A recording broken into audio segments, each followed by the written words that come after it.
मैं पुस्तक रख दूंगी, मंडे को कृष्णा पुस्तक पढ़ लेना। आज कम ही लोग हैं, क्या चक्कर है? आज भी कोई शादी वगैरह में चले गए क्या? 4-5 लोग ही आए हैं। वैसे अभी तो शादियों के डीजे बज ही रहे हैं। हाँ, कभी कोई गायब है, कभी कोई गायब है, चलता ही रहता है। सभी भक्त मिलकर माता जी का स्वागतम करेंगे, हरे कृष्ण महामंत्र बोलकर। हरे कृष्णा कृष्णा कृष्णा हरे हरे, हरे राम। हरे राम राम राम हरे हरे। जय श्री कृष्ण। हरे चलिए प्रार्थना कृष्ण। करते हैं अभी। ओम अज्ञानतिमिरान्धस्य ज्ञानाञ्जनशलाकया चक्षुरुन्मीलितं येन तस्मै श्रीगुरवे नमः। श्रीचैतन्यमनोभीष्टं स्थापितं येन भूतले स्वयंरूपकदा मह्यं ददाति स्वपदान्तिकं। वन्देऽहं श्रीगुरो श्रीयुतपदकमलं श्रीगुरून् वैष्णवांश्च श्रीरूपं साग्रजातं सहगण रघुनाथं तं सजीवं साद्वैतं सावधूतं परिजनसहितं कृष्णचैतन्यदेवम् श्री राधा कृष्ण पादान सहगण ललिता श्री विशाखान्वितांश्च हे कृष्णा करुणा सिंधु दीन बंधु जगतपते गोपेश गोपिका कांत राधा कांत नमस्तुते। तप्त कांचन गौरांगी राधे वृंदावनेश्वरी वृषभानुसुते देवी प्रणमामि हरिप्रिये। वाञ्छाकल्पतरुभ्यश्च कृपा सिन्धुभ्येव च पतितानां पावनेभ्यो वैष्णवेभ्यो नमो नमः। जय श्री कृष्ण चैतन्य प्रभु नित्यानंदा श्री अद्वैत गदाधर शिवासादि गौर भक्त वृंदा। हरे कृष्णा कृष्णा कृष्णा हरे हरे, हरे राम राम राम हरे हरे। नमो विष्णुपदाय कृष्णपृष्ठाय भूतले श्रीमते भक्ति वेदांत स्वामी इति नाम्ने। नमस्ते सरस्वती देवे गौरवाणी प्रचारणे निर्विशेष शून्यवादी पाशविस्तार।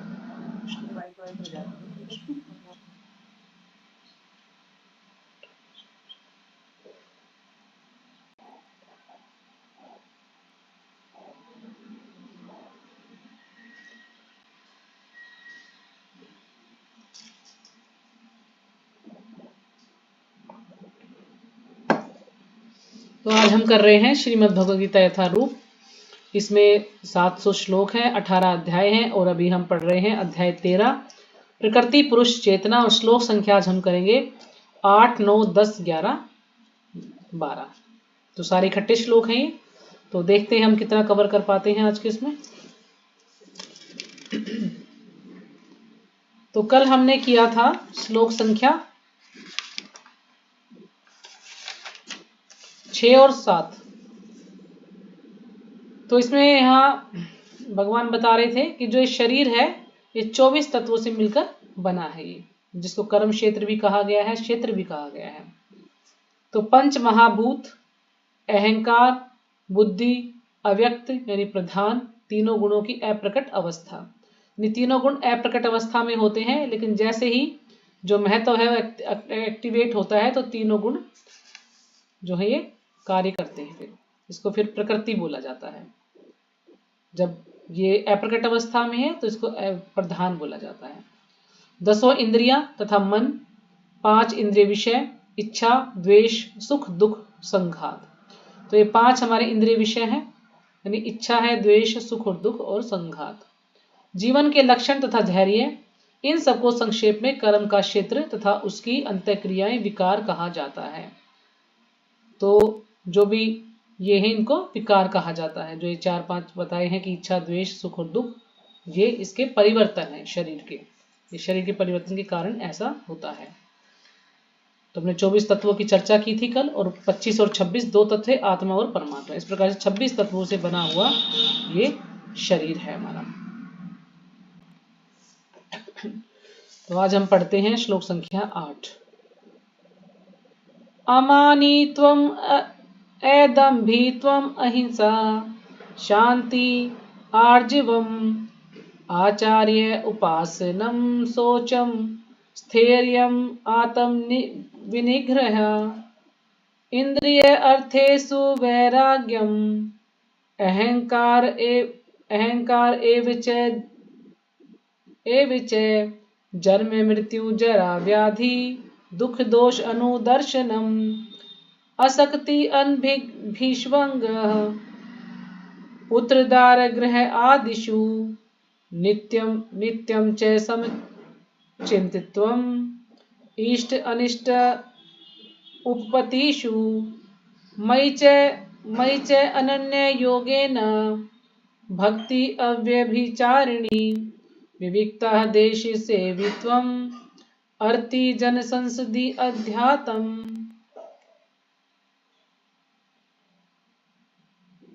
अर्ति जन संसदि अध्यात्म ज्ञान नित्यत्वम तत्व ज्ञान अर्थ दर्शनम एतत् ज्ञानम इति प्रोक्तम अज्ञानम यत अतः अन्यथा। तो ये है 12 श्लोक, 12 तक हमने पढ़ा। तो जो भी माता जी श्लोक का पढ़ना चाहे तो पढ़ सकती है। हरे इसको कृष्ण आप माता शब्दार्थ के जी। अनुसार पढ़िएगा, क्योंकि ये काफी बड़े वर्ड हैं तो पढ़ने में दिक्कत होगी। तो शब्दार्थ में जो है उस हिसाब से पढ़िए, इसको थोड़ा आसान हो जाएगा। नमस्ते, सादर प्रणाम सभी भक्तों को, सादर प्रणाम। श्रीमद् भगवत गीता यथारूप अध्याय 13 और श्लोक संख्या 8, 9, 10, 11, 12। अमानित्वम् अदम्भित्वम् अहिंसा शांति आर्जवम् इन्द्रियार्थेषु वैराग्ये मनहंकार्येव च। जन्म मृत्यु जरा व्याधि दुख दोषा अनुदर्शनम् आसक्तिर् अनाभिस्वंग पुत्र द्वार गृहेषु नित्यं च संचित्तवष्टिं नित्यमुपपत्तिषु मयि च अनन्ये योगेन भक्तिर्व्यभिचारिणी विविक्त देश सेवित्वम् मर्तिजरन् संसादि अध्यात्म अज्ञानं नित्यत्वम् तत्वज्ञानम् अर्थ दर्शनम् यत् जग्या ज्ञानमिति प्रोक्तम् ज्ञानम् यतो अन्यथा। हरे कृष्णा माता जी, पता नहीं जी कैसा हरे पढ़ा कृष्ण। है। हरे कृष्ण, दंडवत हाँ, ये प्रणाम। ऐसे ही पढ़ा जाएगा। थोड़ा सा ये ज्यादा श्लोक हुआ ना, श्लोक तो थोड़ा सा देखने में। हरे कृष्ण हरे माता जी। कृष्ण। हाँ जी, हाँ जी, पढ़िए। हरे कृष्ण माता पढ़िए जी। सुदेश माता जी। सादर प्रणाम। हाँ जी, हरे कृष्ण। भगवत गीता यथारूप अध्याय 13 प्रकृति पुरुष तथा चेतना श्लोक संख्या 8, 9, 10, 11, 12। अमानवीत्वम् अदम्भित्वम् अहिंसा शांति आर्जवम् आचार्ये उपासनम् शौचम् सथैर्यम् निग्रह इंद्रिये अर्थेषु वैराग्यम् अहंकार एव च जन्म मृत्यु जरा व्याधि दुख दोष अनुदर्शनम् असक्ति अनभिस्वंग पुत्रदार गृह आदिषु नित्यं च समचित्तवम् इष्ट अनिष्ट उपपत्तिषु मयि च अनन्य योगेन भक्ति अव्यभिचारिणी विविक्त देश सेवित्वम् अर्तिः जन संसति अध्यात्म ज्ञान नित्यत्वम् तत्त्वज्ञानार्थ दर्शनम् एतत् ज्ञानम् इति प्रोक्तम् अज्ञानम् यत् अतः अन्यथा। हरे कृष्ण माता जी। प्रणाम। हरे कृष्ण माता जी, दंडवत प्रणाम। सभी के चरणों में दंडवत प्रणाम। श्रीमद् भगवत गीता यथारूप अध्याय 13 प्राकृतिक पुरुष तथा चेतना। इसमें कुल श्लोक है 35। श्लोक संख्या 8, 9, 10, 11 और 12। 5 श्लोक है एक साथ। एनामि तत्त्वमिदं तत्त्व अहिंसा शाक्तिन्तराजवम् आचार्यम् उपासनं शौचं स्थौर्य आत्मविनिग्रह इन्द्रियार्थेषु वैराग्य मन अहंकार एव च जन्म मृत्यु जरा व्याधि विधु खोदशानुदर्शनम् आशक्ति न भीषवंग पुत्रदारगृहादेषु नित्यं च समचित तत्त्वमिष्टं मनोष्टोऽपि अपतिषु मयि च योगेने भक्ति अभिचारिणी विवेक्तदेशा सेवितत्तमतिर्जने संसदि अध्यात्म ज्ञानं नित्यतत्त्वं ज्ञानार्थदर्शनम् एतज्ज्ञानमिति प्रोक्तं ज्ञानं यद्यतो अन्यथा। माता जी ये तो ऐसा ही पढ़ा जा रहा है। हाँ, थोड़ा हरे मुश्किल है, कृष्णा कोई बात माता जी दंडवत प्रणाम। है भी तो नहीं। बहुत धीरे बड़ा, धीरे एक दो धीरे श्लोक धीरे हुए सीख तो। जाएंगे माता जी, धीरे धीरे सीख जाएंगे, कोई बात नहीं। सभी को दिक्कत होगी पढ़ने में। और किसी को पढ़ना है? ये शुरू करें। माता जी आज तो कृष्णा बुक बोल रहे थे आप। माता जी मंडे को मुझे छुट्टी करनी पड़ेगी, तो मैं सोच रही थी मंडे को छुट्टी ना करके कृष्णा पुस्तक रख देंगे उस दिन, ठीक है माता जी, है ना। हरे तो कृष्णा फिर मैंने माता जी। सोचा कि भगवद गीता ले लेते हैं आज, कल फिर छुट्टी हो जाएगी, शनिवार का लेक्चर होता तो करनी पड़ेगी, संडे को फिर ये 2 दिन में पूरा हो जाएगा, तो फिर मंडे को कृष्णा पुस्तक रख देंगे। ठीक है? आप लोग खुद ही जो है पढ़ लेंगे, उसमें मैं शुरू कर दूंगी बस उसको एक बार। तो शब्दार्थ: अमानित्वम विनम्रता, अदम्भित्वम दम्भ विहीनता। दम्भ विहीनता क्या कि झूठ बोलना, दिखावा करना। कुछ लोग है ना, जो होता है, जो दिखता है वो होता नहीं है, और जो होता है वो दिखता नहीं है, मतलब दिखावा करते हैं कि मेरे पास ये है और होता कुछ नहीं है, तो दिखावा करना दम्भ। अहिंसा, अहिंसा शांति सहनशीलता सहिष्णुता। आर्जवम सरलता, आचार्य उपासनम प्रमाणिक गुरु के पास जाना। शोचम पवित्रता, स्थैर्यम दृढ़ता आत्म विनिग्रह। आत्म संयम इंद्रिय अर्थेषु इंद्रियों के मामले में। वैराग्यम वैराग्य अहंकार मिथ्या अभिमान से रहित। एव निश्चय ही च भी जन्म जन्म मृत्यु मृत्यु जरा बुढ़ापा व्याधि व्याधि तथा रोग का, दुख दुख का, दोष बुराई अनुदर्शनम देखते हुए।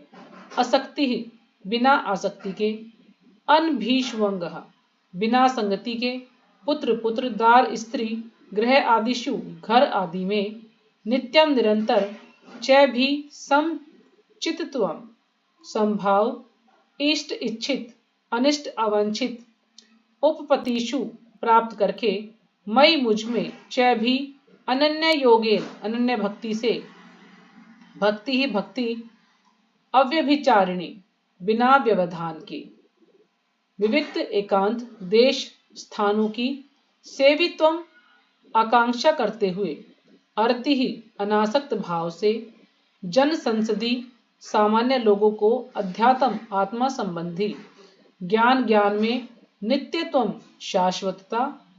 तत्व ज्ञान सत्य के ज्ञान के अर्थ हेतु। दर्शनम दर्शन शास्त्र। एतत् यह सारा। ज्ञानम ज्ञान इति इस प्रकार। प्रोक्तम घोषित। अज्ञानम अज्ञान यत जो अतः इससे अन्यथा अन्य इतर। तो ये कुछ गुण बताए हैं यहाँ पर भगवान ने।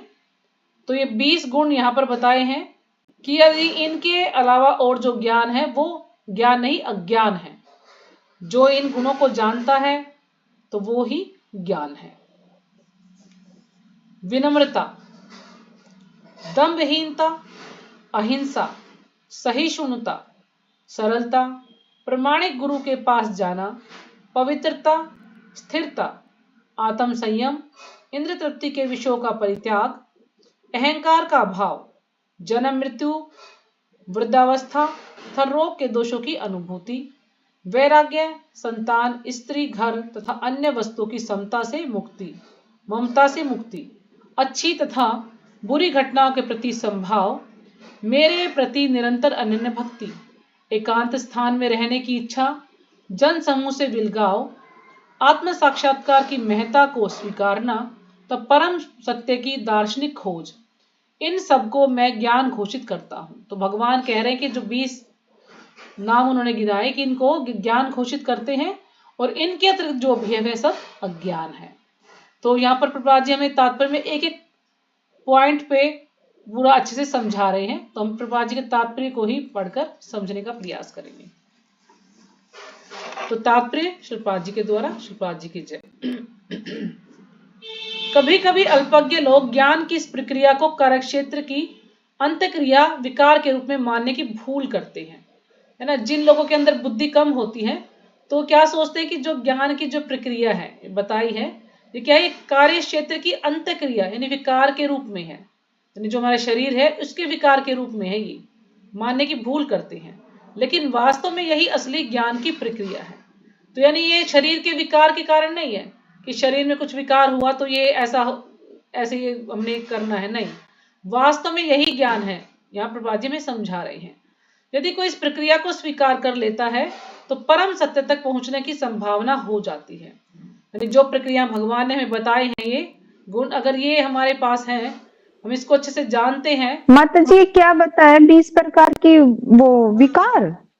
नहीं माता जी, ये मतलब गुण है, समझो कि जो भक्त है वो विनम्र होना चाहिए, है ना। अच्छा, मतलब 20 प्रकार के गुण बताए गए भक्त यानी के। उसके अंदर गर्व नहीं होना चाहिए, झूठा अहंकार नहीं होना चाहिए, अहिंसा यानी किसी को के साथ अहिंसा, किसी को परेशान ना करे, इस प्रकार से प्राची में सही शून्यता यानी वो सहन शक्ति होनी चाहिए उसके अंदर।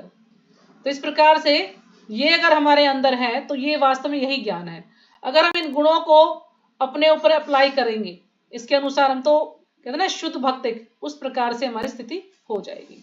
लेकिन वो सहन शक्ति सब लोगों के पास नहीं होती है, चाहे हम कितना ही भक्ति में है, लेकिन कई बार ऐसा होता है कि कुछ बात इतनी कड़वी लग जाती है तो इंसान उसको उल्टा जवाब दे देता है। लेकिन यहाँ पर ये हमें भगवान समझा रहे हैं कि हमें सहन करना चाहिए। कुछ भी अगर कोई हमें कुछ बोलता है या कोई सुख दुख हमारे जीवन में आता है तो हमें इसको सहन करना चाहिए। ऐसा नहीं कि सुख आए जब तो हम बड़े हर्षित होते हैं, खूब खुश रहते हैं, जब दुख आया तो हम जब करना ही छोड़ देते हैं, तो इतना दुखी नहीं होना चाहिए। तो इस प्रकार से हर चीज में संभाव रहना चाहिए। तो यदि कोई इस प्रक्रिया को स्वीकार कर लेता है तो परम सत्य तक पहुंचने की संभावना हो जाती है। यानी जो ये प्रक्रिया भगवान ने बताई है, 20 पॉइंट भगवान ने बताए हैं, अगर हम इनको अमल करते हैं तो हम भगवान के धाम जा सकते हैं, भगवान के पास पहुंच सकते हैं। यह इसके पूर्व बताए गए 24 तत्वों का विकार नहीं है।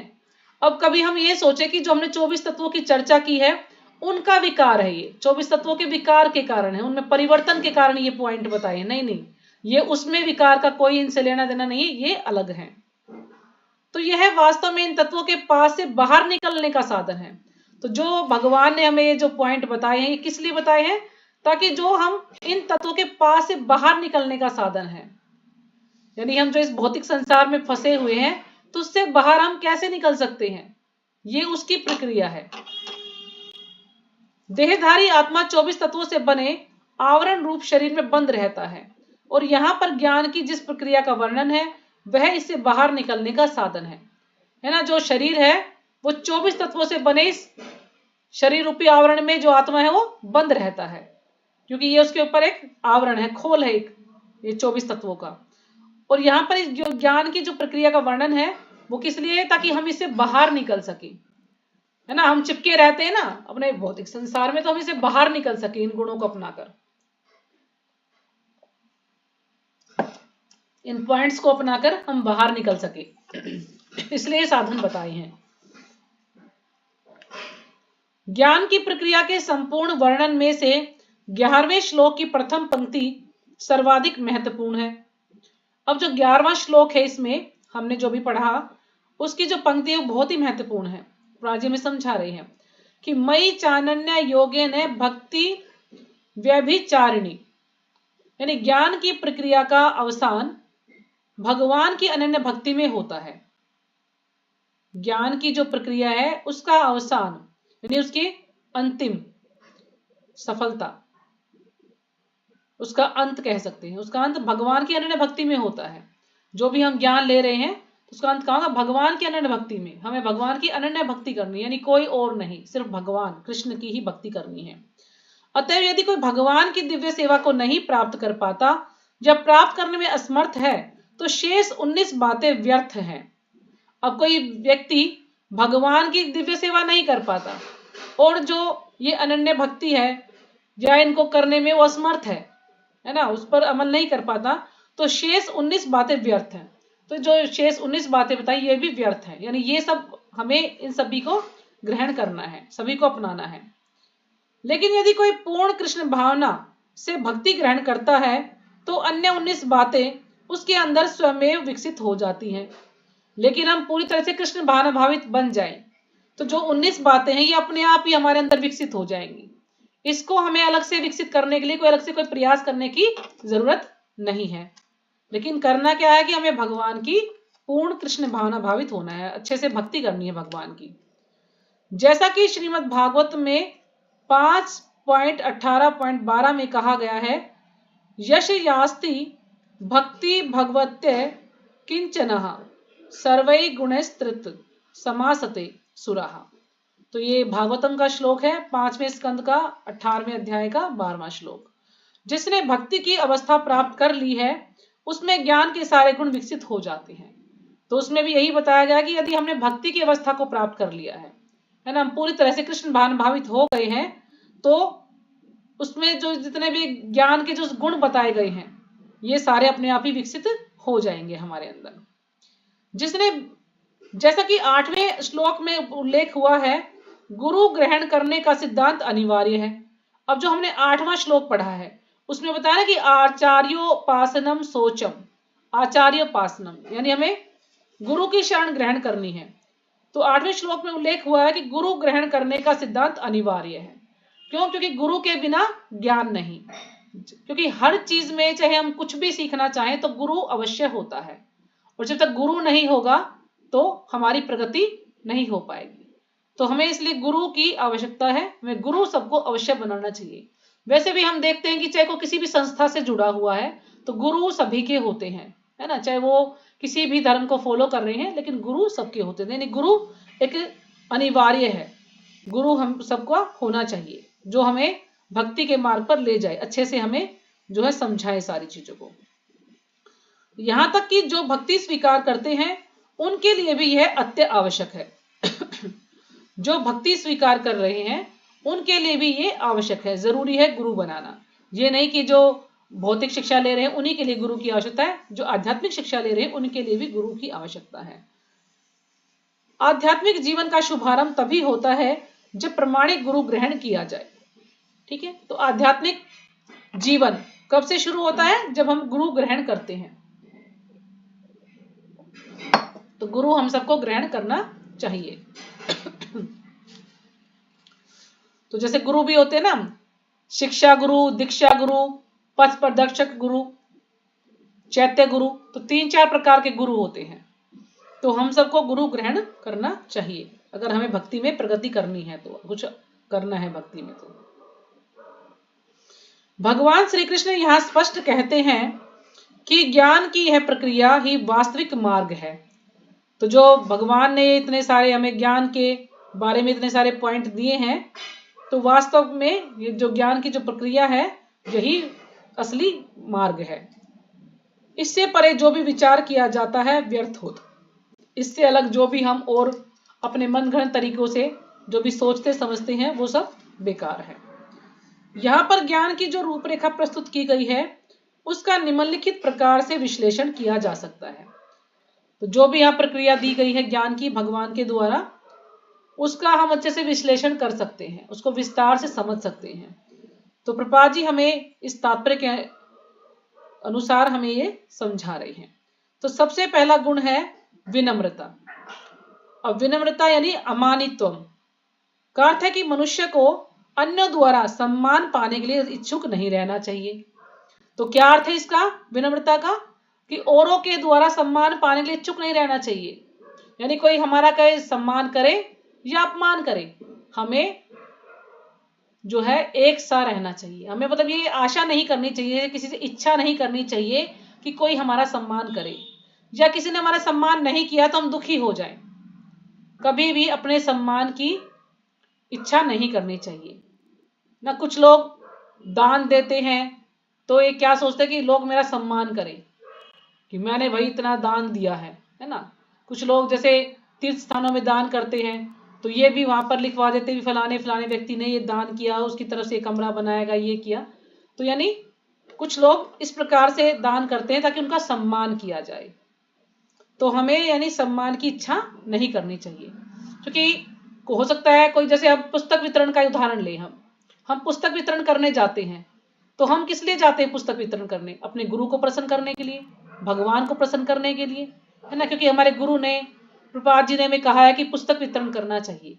अब जब पुस्तक वितरण करने जाते तो कितने सारे हमें सम्मान भी मिलता है, अपमान भी मिलता है।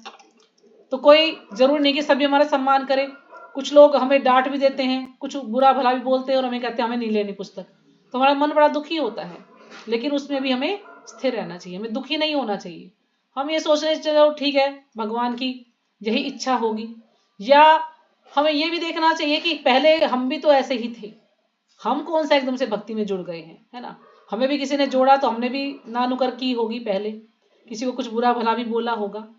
तो यानी अपने सम्मान की हमें कोई भी इच्छा नहीं करनी चाहिए, हमने विनम्र रहने का प्रयास करना चाहिए।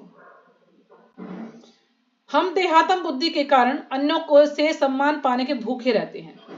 तो हम सम्मान पाने के भूखे क्यों रहते हैं? क्योंकि हम इस देह में है ना, इस शरीर में है, देहात्म बुद्धि के कारण, क्योंकि हम बद्ध आत्मा है।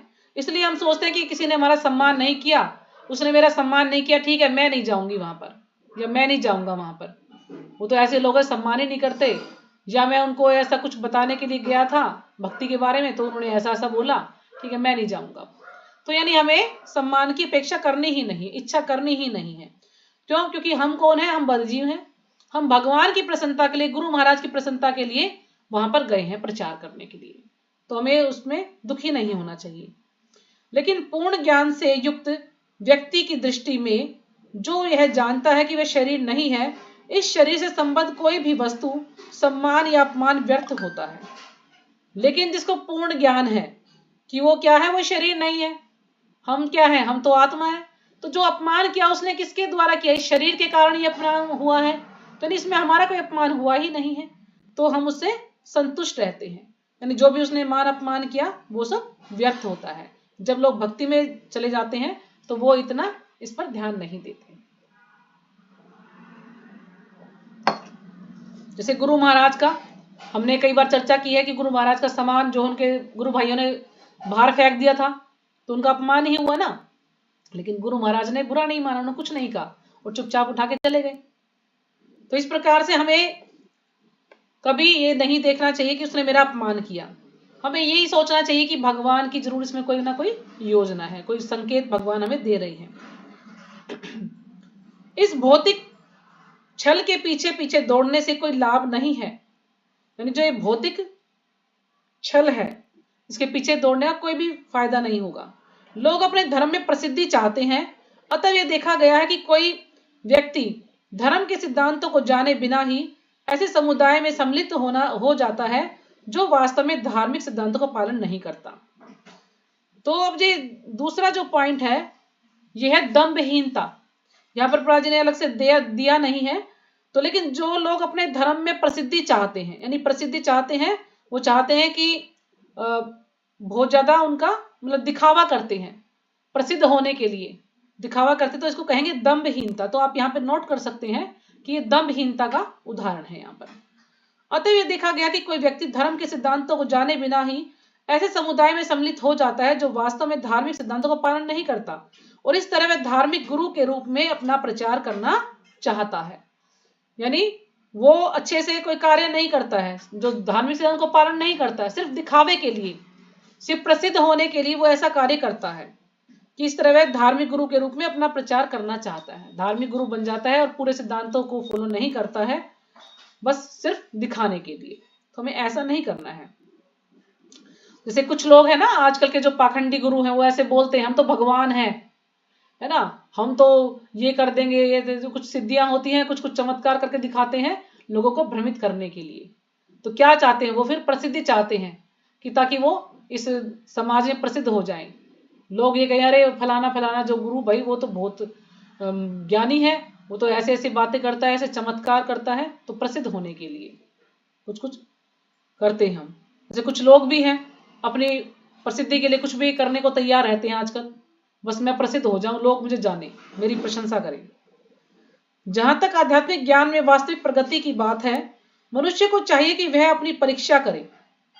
अब जो आध्यात्मिक ज्ञान है उसमें जो वास्तविक प्रगति यानी वास्तव में असलियत में जो प्रगति की बात है, उसमें क्या है, मनुष्य को चाहिए कि वह अपनी परीक्षा करे। हमें खुद अपनी परीक्षा करनी है कि वह कहां तक उन्नति कर रहा है ना। हमें खुद अपनी परीक्षा करनी चाहिए। हमें ठंडे दिमाग से सोचना चाहिए कि आखिर हम कहां पर प्रगति कर रहे हैं, कैसे हम उन्नति कर पा रहे हैं।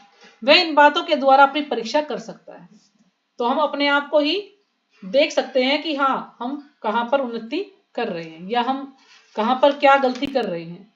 तो ये हम जब अपनी परीक्षा खुद करेंगे तो हमें ज्ञान होगा। तो अगला पॉइंट है अहिंसा।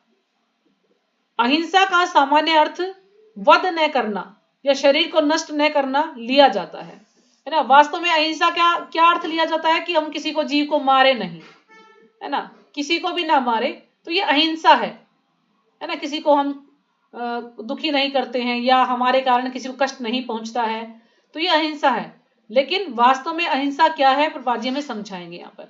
लेकिन अहिंसा का वास्तविक अर्थ है, क्या अर्थ है वास्तविक अर्थ? अन्यों को विपत्ति में न डालना। तो अहिंसा का अर्थ ये नहीं कि हम किसी को मार दे या किसी जीव को ना मारे, है ना। वध न करना ही अहिंसा नहीं है। हम सोचते कि हमने किसी का वध ना करे तो ये अहिंसा होगी, नहीं। वास्तव में अहिंसा का अर्थ क्या है कि अन्यों को विपत्ति में न डालना, यानी किसी को भी मुश्किल में ना डाले, हम हमारे कारण से कोई भी मुश्किल में ना आ जाए, ऐसा होता है अहिंसा का अर्थ। देहात्म बुद्धि के कारण सामान्य लोग अज्ञान द्वारा ग्रस्त रहते हैं और निरंतर भौतिक कष्ट भोगते रहते हैं। और जो देहात्म बुद्धि है, इस शरीर के कारण हम क्या है, हम जो सामान्य लोग हैं वो अज्ञान द्वारा ग्रसित रहते हैं, यदि अज्ञान ही रहता है, उन्हें कुछ ज्ञान नहीं होता भगवान के बारे में, निरंतर भौतिक कष्ट भोगते रहते हैं और इसी कारण से हम जो है कष्ट भोगते रहते हैं। हरे कृष्णा। मैं एक ऐसे अपने सरिता माता जी का वो ऐड कर दिया, मैंने आपको एक नंबर भेजा था ग्रुप में, तो उसका कुछ तो ऐड कर दो। मैंने एक नंबर भेजा था आपको कई दिन पहले, तो मुझे पूछ रही थी, ये नहीं जुड़ी है ग्रुप में अभी।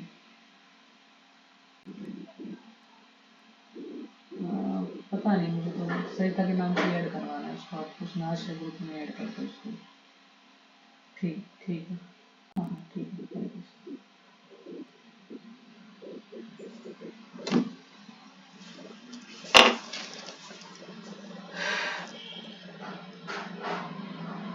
तो अतएव जब तक कोई लोगों को आध्यात्मिक ज्ञान की ओर ऊपर नहीं उठाता, तब तक वह हिंसा का अभ्यास करता रहता है। तो प्रभुपाद जी यहाँ पर हमें समझा रहे हैं कि जब तक कोई लोगों को आध्यात्मिक ज्ञान की ओर ऊपर नहीं उठाता, है ना, कोई भी ऐसा व्यक्ति नहीं है जो उनको आध्यात्मिक ज्ञान के बारे में बताए, भगवान के बारे में बताए, तब तक वह हिंसा का अभ्यास करता रहता है।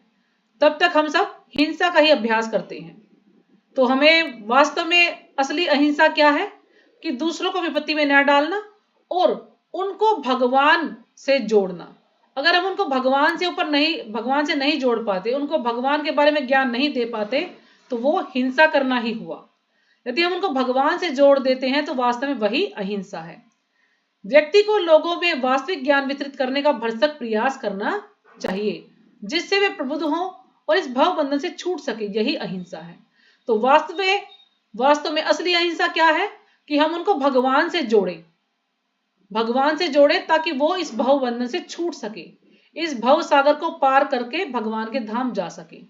तो ये ही वास्तविक अहिंसा है, ना कि ये अहिंसा है कि हम किसी को मारे।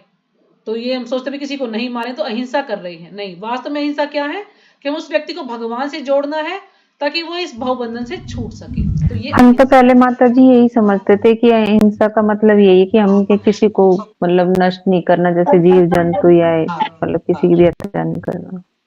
नहीं, वास्तव में अहिंसा क्या है कि हम उसे भगवान से जोड़ दे ताकि वो भव बंधन से छूट पाए। तो ये अहिंसा है। तो यानी हम जो भी प्रचार कर रहे हैं ये वास्तव में अहिंसा है ना। हम लोगों को बता रहे हैं कि भाई भगवान क्या है, हम कौन है। तो ये ज्ञान हमें लोगों को देने का प्रयास करना चाहिए। अगर कोई सुनने का इच्छुक नहीं है तो फिर ठीक है, हम उससे ज्यादा भी बातचीत ना करें, क्योंकि हो सकता है उसे बुरा लगे या फिर वो कोई गलत कार्य करे, अपराध भी कर दे, क्योंकि उसे ज्ञान नहीं है इतना। तो फिर हम उसको एक दो बार समझाने का प्रयास करें। अगर वो नहीं समझता है तो ठीक है, फिर हम भगवान से प्रार्थना करें उसके लिए, वो समझ जाएगा। अगला है सहिष्णुता यानी शांति का अर्थ है कि मनुष्य अन्यों द्वारा किए गए अपमान व तिरस्कार को सहिष्णुता यानी सहनशीलता, हमें सहन करना चाहिए। होता है ना घर में भी कई बार कोई मले एक भक्त है और बाकी अभक्त है, तो वो कहते रहते ना, अरे ये तो बड़ा भक्त बनता फिरता है ना, ये तो ये करता है। क्योंकि हमने कई बार देखा है घरों में, जैसे मान लीजिए सभी भक्त हैं तो कोई परेशानी नहीं है, लेकिन एक भक्त है और सभी कोई भक्त नहीं है, तो उसको जरूर ये बात बोलेंगे। वो कुछ भी बोल देगा तो उसको कहेंगे, अरे देखा है भक्त बड़े ऐसे होते, भक्तों में बड़ा गुस्सा होता है, यही सिखाते हैं तुम्हारे वहां पे, बोलते हैं ना, कभी आपने भी ऐसा महसूस किया होगा। लेकिन यदि हम भक्ति में नहीं है और हम कुछ ऐसा करें तो कोई हमें इतना नहीं बोलता है, क्योंकि सब उसको पता है सब एक जैसे हैं। लेकिन भक्ति में आने के बाद ना उसको बहुत ज्यादा सुनना पड़ता है। लोग जरूर पॉइंट मारते हैं, अरे ये भक्त हैं, देखो भक्त कोई ऐसे होते हैं, ये ऐसा कर रहा है। यानी भक्त को जब भक्ति में हम आते हैं तो एक एक कदम फूक फूक के रखना पड़ता है, बड़े सोच सोच के उसको कार्य करना पड़ता है, ताकि कोई उस पर उंगली ना उठाए। यानी सहन करना पड़ता है हम लोगों को ना। कई बार ऐसा होता है कि हमारी गलती नहीं भी होती है और कोई हमें कुछ बोल देता है तो भी हमें इसको सहन करना पड़ता है। क्यों? अगर हम कुछ बोल देंगे तो कहेंगे अरे ये भक्त है ना, ऐसा सुनने में आएगा। तो इसलिए हमें क्या करना है, सहन करना है उस चीज को। हमें यही सोचना है कि शायद भगवान की कुछ योजना है ना, ठीक है भगवान ऐसा करवा रहे हैं, या मैंने इसके साथ ऐसा कभी किया होगा तो मुझे बदले में ऐसा मिल रहा है। यानी हमें अपने आचरण से उसको ऐसा कर देना है कि वो खुद ही झुक जाए, खुद ही उसको अपनी गलती का एहसास हो जाए। जैसे कि मैं आपको इसमें एक छोटी सी स्टोरी सुनाऊं। ये मैंने अभी एक लेक्चर सुन रही थी मैं, भक्ति आश्रय वैष्णव स्वामी महाराज का, तो वो बता रहे थे सहन शक्ति के ऊपर ही थी ये, कि एक व्यक्ति था, मतलब एक साधु था और एक मुसलमान था, या शायद मुसलमान ही था, कोई ऐसे छोटी चाय की दुकान करता था। तो वो एक साधु था, तो वो सुबह वहां पर गोदावरी नदी में स्नान करने जाता था। तो गोदावरी नदी से स्नान करके आया तो उस व्यक्ति ने क्या किया कि वो उसे चिढ़ता था कि ये रोज सुबह सुबह नहा के आ जाता है यहाँ पे। तो उसने क्या किया कि उसके ऊपर थूक दिया, उस साधु के ऊपर थूक दिया, वो बेचारा स्नान कर थूक दिया। अब साधु ने सोचा मैं तो पवित्र अशुद्ध हो गया हूं, अब मैं भगवान की भक्ति पूजा कैसे कर सकता हूँ। वो फिर से दोबारा गया गोदावरी नदी में स्नान करने के लिए, और उसमें पता नहीं कितनी सारी सीढ़ियां बता रहे थे महाराज, कितनी सारी सीढ़ियां उतर के फिर जो है स्नान करना पड़ता था नदी में। यानी 21,000 या 2100 कुछ ऐसा सीढ़ियां बता रहे थे वो। तो इतनी सारी सीढ़ियां उतर के स्नान किया उन्होंने, फिर से वो स्नान करके आए तो उस व्यक्ति ने फिर से थूक दिया उनके ऊपर। अब वो साधु नाराज नहीं हुआ, कुछ नहीं कहा, उन्होंने फिर से स्नान करने गए। इस प्रकार से 51 बार वो जो है स्नान किया उन्होंने, उस साधु ने। तो 51 बार जब वो स्नान करके आए तो वो जो व्यक्ति था उनके पैरों में गिर गया और कहने लगा कि आप किस मिट्टी के बने हुए कि मैंने आपका इतना अपमान किया, बार बार आपको थूका। अब कोई आदमी 2 बार 4 बार थूक सकता है ना, लेकिन उसने पता नहीं कभी, वो महाराज मतलब इस तरह से समझा रहे थे, कहीं से निकाल निकाल के थूकता ही रहा। वो थूक थूक के हार गया, लेकिन वो साधु नहीं हारा। उसने क्या कहा कि अरे तुम्हारी वजह से, तुम्हारा बहुत बहुत धन्यवाद, तुम्हारी वजह से आज मैं 51 बार गोदावरी नदी में स्नान कर पाया, जो कि मैंने कभी सोचा भी नहीं था। कभी मेरी इच्छा तो थी कि मैं करूं, लेकिन मैं कर नहीं पा रहा था। लेकिन तुम्हारा बहुत बहुत धन्यवाद कि तुम्हारी वजह से 51 बार में स्नान कर पाया गोदावरी नदी में। तो देखिए, तो वो व्यक्ति अपने आप ही मतलब ऐसा हो गया कि वो चरणों में पड़ गया और उसने माफी मांगी कि मैंने बहुत अपराध किया, आपके चरणों में क्षमा कर दीजिएगा मुझे। तो इस प्रकार से हमें सहन करना है। हम वैसे साधु तो खैर नहीं बन सकते हैं, कोई हमारे पास थूके और हम उसको सहन करें, हम उसको एक चाटा लगाएंगे या उसको डांट देंगे, लेकिन फिर भी कोई बात ऐसी हो तो हमें कोशिश करनी चाहिए, हमें सहन करें उसको। अगर है ना पानी बिल्कुल सर से ऊपर कोई हमें मारना चाहे तो फिर उसमें सहन शक्ति नहीं चलेगी, उसमें अपना बचाव तो करना ही पड़ेगा सबको। अब सोचे कि नहीं नहीं ये हमें मार रहा है, कोई बात नहीं हम सहन करें, तो ऐसा तो सहन नहीं करना है। लेकिन कोई हमें कुछ जैसे जवान से कुछ बोल देता है ना, जिव्या से कुछ बोलता है हम उसको सहन कर सकते हैं, चलो ठीक है इसने बोल दिया कोई बात नहीं, हम उसको कुछ जवाब ना दें। अगर हम उसको जवाब देंगे तो क्या होगा, फिर वो भी बोलेगा हम भी बोलेंगे और फिर लड़ाई झगड़ा, और आखिर में पुलिस को आना पड़ता है फैसला कराने के लिए। तो सहन करना चाहिए जहां तक पॉसिबल हो। तो अन्य द्वारा किए गए अपमान तथा तिरस्कार को सहे। जो आध्यात्मिक ज्ञान की उन्नति करने में लगा रहता है उसे अन्यों के तिरस्कार तथा अपमान सहने पड़ते हैं, है ना। जो ज्ञान की उन्नति में लगा उसको सबके तिरस्कार सहने पड़े। जैसे कि हरिदास ठाकुर को लोग कितना बोलते थे, है ना, कितना उनका अपमान करते थे, यहां तक कि उनको 21 बाजारों में पीटा गया कोड़ों से, लेकिन फिर भी हरिदास ठाकुर ने सहन किया और उनको कुछ भी नहीं कहा। ऐसा इसलिए होता है क्योंकि यह भौतिक स्वभाव है ना, ये भौतिक स्वभाव है लोगों का। उनकी मानसिकता ऐसी है कि वो कोई भक्ति करता है तो उसको ढंग से भक्ति नहीं करने देंगे, कुछ ना कुछ उसमें रोड़ा डालेंगे। जैसे कि यहाँ पर उदाहरण दे रहे हैं बाजी प्रहलाद महाराज का, कि यहाँ तक कि बालक प्रहलाद को भी जो 5 वर्ष के थे और जो आध्यात्मिक ज्ञान के अनुशीलन में लगे थे, संकट का सामना करना पड़ा था प्रहलाद को भी। जब उनका पिता उनकी भक्ति का विरोधी बन गया तो आपने देखा ये प्रहलाद महाराज से कितने जो है कष्ट उनको दिए गए, कितने अत्याचार किए गए उनके पिता के द्वारा ही उन पर। क्यों? क्योंकि वो कृष्ण की भक्ति करते थे, बस इस कारण से उनको कष्ट सहना पड़ा। उनके पिता उन्होंने मारने के अनेक प्रयत्न किए किंतु प्रहलाद ने सहन कर लिया, है ना। प्रहलाद ने सहन किया, कभी भी अपने पिता से कुछ नहीं कहा कि आप मेरे साथ ऐसा क्यों कर रहे हैं। अतएव आध्यात्मिक ज्ञान की उन्नति करते हुए अनेक अवरोध आ सकते हैं, लेकिन हमें सहिष्णु बनकर संकल्प पूर्वक प्रगति करते रहना चाहिए। जब हम भक्ति में लग गए हैं तो ऐसे ऐसे अवरोध आ सकते हैं, ऐसे ऐसे बाधाएं आ सकती हैं हमारे जीवन में, तो हमें उनको सहन करना सीखना चाहिए। जैसे हम मौसम को सहन करते हैं ना, कभी सर्दी कभी गर्मी, उसको सहन करते हैं, सुख दुख सहन करते हैं। तो इसी प्रकार से कोई हमारा अपमान करे तो हमें उसको भी सहन करना चाहिए, तभी हम भक्ति में प्रगति कर सकते हैं। अगला एक और पढ़ ले, एक पॉइंट और हो जाएगा, अभी 5-6 मिनट है। सरलता यानी आर्जवम। आर्जवम का अर्थ है कि बिना किसी कूटनीति के मनुष्य इतना सरल हो कि अपने शत्रु तक से वास्तविक सत्य का उद्घाटन कर सके।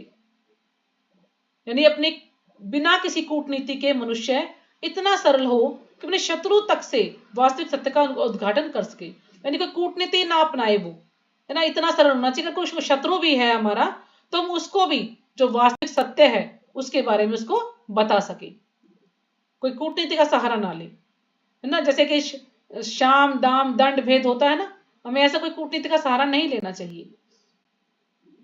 जहां तक गुरु बनाने का प्रश्न है, हमें आचार्योपासना आध्यात्मिक ज्ञान में प्रगति करने के लिए यह अत्य आवश्यक है, क्योंकि बिना प्रमाणिक गुरु के संभव नहीं है। तो यानी हमें आध्यात्मिक ज्ञान में प्रगति करने के लिए गुरु बनाना आवश्यक है। गुरु जो है प्रमाणिक गुरु होना चाहिए, जो हमारी जो 4 परंपराएं हैं उनमें से किसी में से एक में से गुरु होना आवश्यक है। ऐसा नहीं कि हम किसी को भी गुरु बना ले, नहीं, गुरु भी देख के ही परख के गुरु बनाना चाहिए हमें। मनुष्य को चाहिए कि विनम्रता पूर्वक गुरु के पास जाए और उसे अपनी समस्त सेवाएं अर्पित करे, जिससे वह शिष्य को अपना आशीर्वाद दे सके, है ना। हमने क्या करना है, गुरु के पास जाना है विनम्रता पूर्वक। ऐसा नहीं कि गुरु क्या ज्ञान देगा ये तो मुझे पहले ही पता है, नहीं, बिल्कुल विनम्र भाव से नीचे बैठकर, गुरु का स्थान ऊपर और हमारा नीचे बैठकर उनसे विनम्रता पूर्वक हम प्रश्न पूछें, और प्रश्न ऐसे पूछें जो कि जरूरी हैं। ऐसा नहीं कि हम इधर उधर से कहीं से भी बस गुरु की परीक्षा लेने के लिए उठपटांग प्रश्न पूछें, ऐसा नहीं पूछना है। अगर हम गुरु से जो भी हम सेवाएं कर रहे हैं हम सब गुरु को अर्पित कर दें तो उससे क्या होगा कि बदले में हम गुरु का आशीर्वाद हमें प्राप्त होगा। क्योंकि प्रमाणिक गुरु कृष्ण का प्रतिनिधि होता है ना। जो प्रमाणिक गुरु है कृष्ण का प्रतिनिधि है, कि कृष्ण ने ही उनको भेजा है। इसलिए तो कहते हैं ना कि गुरु की हमें सेवा करनी चाहिए भगवान के जैसी। जैसे भगवान की सेवा करनी, इस पर गुरु की सेवा करनी चाहिए। वो भगवान नहीं है लेकिन वो भगवान के प्रतिनिधि हैं, क्योंकि उन्होंने सत्य का दर्शन किया है तो वो हमें अच्छे से भगवान का दर्शन करा सकते हैं, यानी हमें उस मार्ग पर ले जा सकते हैं जहां हम भगवान का दर्शन कर पाए, भगवान के धाम जा पाए। तो गुरु ही हमें मार्ग दिखा सकते हैं। जैसे कि जो 4.34वां श्लोक है उसमें बताया गया है ना, तत्विधि परिपाते न परिप्रश्नेन सेव्या उपदेशक्ति ते ज्ञानम ज्ञानीन तत्व दर्शिना। तो इस प्रकार से हमें गुरु से विनम्रता पूर्वक प्रश्न पूछने चाहिए। चूंकि प्रमाणिक गुरु कृष्ण का प्रतिनिधि होता है, अतः यदि वह शिष्य को आशीर्वाद देता है तो शिष्य तुरंत ही प्रगति करने लगता है, भले ही वह विधि विधानों का पालन न करता रहा हो। यदि हो सकता है हम कभी ऐसा भी होता है कि हम अच्छे से विधि विधान जो हमें बताए गए हैं हम उसका पालन ना भी कर पाए, लेकिन यदि गुरु हमें आशीर्वाद देता है, यानी गुरु हमें आशीर्वाद देगा तो हम अवश्य ही भक्ति में प्रगति करेंगे। तो गुरु को प्रसन्न करना बहुत ज्यादा आवश्यक है। अथवा जो बिना किसी स्वार्थ के अपने गुरु की सेवा करता है उसके लिए सारे यम नियम सरल बन जाते हैं। जो बिना किसी स्वार्थ के, ना उसको कोई स्वार्थ नहीं है, गुरु की सेवा कर रहा है तो सोचता है गुरु की सेवा करूंगा तो मुझे ये मिलेगा वो मिलेगा, नहीं, गुरु की सेवा कर रहा है बिना स्वार्थ के, तो उसके लिए यम नियम सरल बन जाते हैं। यानी यम नियम, कुछ कार्य ऐसे हैं यम यानी जो हमें नहीं करने चाहिए और कुछ ऐसे हैं जो हमें करने चाहिए, तो यम नियम हमारे लिए बिल्कुल सरल बन जाते हैं, हम उनका अच्छे से पालन कर पाते हैं यदि गुरु की कृपा हमें मिल जाए तो ठीक है, यहीं पे विराम करें, बाकी कल पढ़ेंगे सारा और जो है, ठीक है। हरे कृष्णा माता जी, सादर प्रणाम माता जी, सभी प्रणाम भक्तों माता जी। को सादर प्रणाम। और कैसी तबीयत है माता जी अब आपकी? कुछ आराम है पहले से?